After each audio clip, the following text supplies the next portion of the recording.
सभी ग्रंथों में से श्रीमद् भगवद गीता को सबसे महत्वपूर्ण माना जाता है क्योंकि इसमें व्यक्ति के जीवन का सार है और इसमें महाभारत काल से लेकर द्वापर में कृष्ण की सभी लीलाओं का वर्णन किया गया है। इसकी रचना महर्षि वेदव्यास ने की थी। भगवद गीता पूर्णतः अर्जुन और उनके सारथी श्री कृष्ण के बीच हुए संवाद पर आधारित पुस्तक है। गीता में ज्ञान योग, कर्म योग, भक्ति योग, राजयोग, एकेश्वरवाद आदि की बहुत सुंदर ढंग से चर्चा की गई है। गीता मनुष्य को कर्म का महत्व समझाती है। गीता में श्रेष्ठ मानव जीवन का सार बताया गया है। इसमें 18 ऐसे अध्याय हैं जिनमें आपके जीवन से जुड़े हर सवाल का जवाब और आपकी हर समस्या का हल मिल सकता है। चलिए जानते हैं भगवद गीता के 18 अध्यायों के बारे में। उसमें पहले आपसे रिक्वेस्ट है, इसी तरीके की वीडियो हेतु चैनल को सब्सक्राइब जरूर करें। कमेंट में जय श्री कृष्णा लिखे व लाइक व शेयर करें। पहला अध्याय। गीता का पहला अध्याय अर्जुन विषाद योग है। इसमें 46 श्लोकों द्वारा अर्जुन की मन स्थिति का वर्णन किया गया है कि किस तरह अर्जुन अपने सगे संबंधियों से युद्ध करने से डरते हैं और किस तरह भगवान कृष्ण उन्हें समझाते हैं। दूसरा अध्याय। गीता के दूसरे अध्याय सांख्य योग जोड़ में कुल 72 श्लोक हैं, जिसमें श्री कृष्ण अर्जुन को कर्मयोग, ज्ञान योग, सांख्य योग, बुद्धि योग और आत्मा का ज्ञान देते हैं। यह अध्याय वास्तव में पूरी गीता का सारांश है। इसे बेहद महत्वपूर्ण भाग माना जाता है। तीसरा अध्याय। गीता का तीसरा अध्याय कर्मयोग है। इसमें 43 श्लोक हैं। श्री कृष्ण इसमें अर्जुन को समझाते हैं कि परिणाम की चिंता किए बिना हमें हमारा कर्म करते रहना चाहिए। चौथा अध्याय। ज्ञान कर्म संन्यास योग गीता का चौथा अध्याय है, जिसमें 42 श्लोक हैं। अर्जुन को इसमें श्री कृष्ण बताते हैं कि धर्मपारायण के संरक्षण और अधर्मी के विनाश के लिए गुरु का अत्यधिक महत्व है।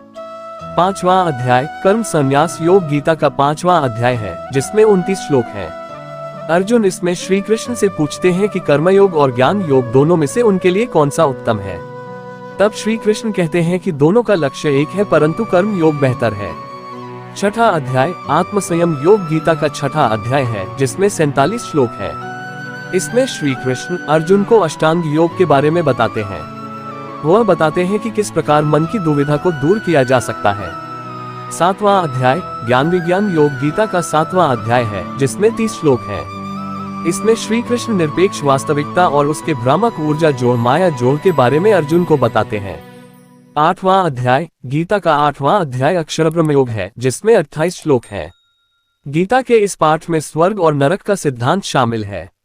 इसमें मृत्यु से पहले व्यक्ति को सोच, आध्यात्मिक संसार तथा नरक और स्वर्ग को जाने की राह के बारे में बताया गया है।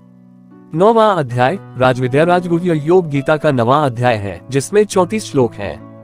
इसमें यह बताया है कि श्री कृष्ण की आंतरिक ऊर्जा सृष्टि को व्याप्त बनाती है, उसका सृजन करती है और पूरे ब्रह्मांड को नष्ट कर देती है।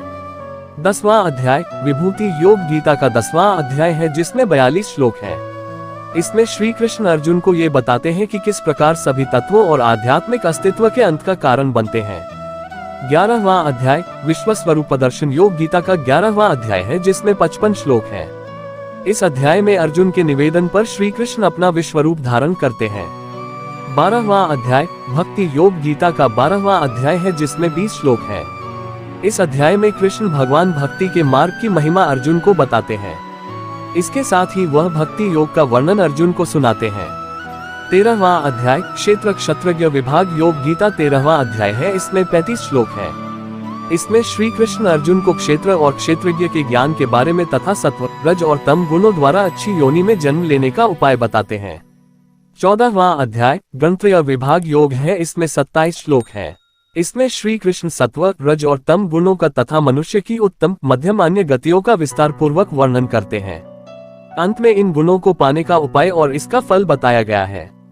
15वां अध्याय। गीता का 15वां अध्याय पुरुषोत्तम योग है। इसमें 20 श्लोक हैं। इसमें श्री कृष्ण कहते हैं कि दैवी प्रकृति वाले ज्ञानी पुरुष सर्व प्रकार से मेरा भजन करते हैं तथा आसुरी प्रकृति वाले अज्ञानी पुरुष मेरा उपहास करते हैं। 16वां अध्याय। दैवासुर संपद विभाग योग गीता का 16वां अध्याय है। इसमें 24 श्लोक हैं। इसमें श्री कृष्ण स्वाभाविक रीति से ही दैवी प्रकृति वाले ज्ञानी पुरुष तथा आसुरी प्रकृति वाले अज्ञानी पुरुष के लक्षण के बारे में बताते हैं। 17वां अध्याय। श्रद्धात्रय विभाग योग गीता का 17वां अध्याय है। इसमें 28 श्लोक हैं। इसमें श्री कृष्ण अर्जुन को ये बताते हैं कि जो शास्त्र विधि का ज्ञान न होने से तथा अन्य कारणों से शास्त्र विधि छोड़ने पर भी यज्ञ, पूजा आदि शुभ कर्म तो श्रद्धा पूर्वक करते हैं, उनकी स्थिति क्या होती है। 18वां अध्याय मोक्ष संन्यास योग गीता का 18वां अध्याय है। इसमें 78 श्लोक हैं। यह अध्याय पिछले सभी अध्यायों का सारांश है। इसमें अर्जुन श्री कृष्ण से न्यास यानी ज्ञान योग का और त्याग अर्थात फलासक्ति रहित कर्मयोग का तत्व जानने की इच्छा प्रकट करते हैं।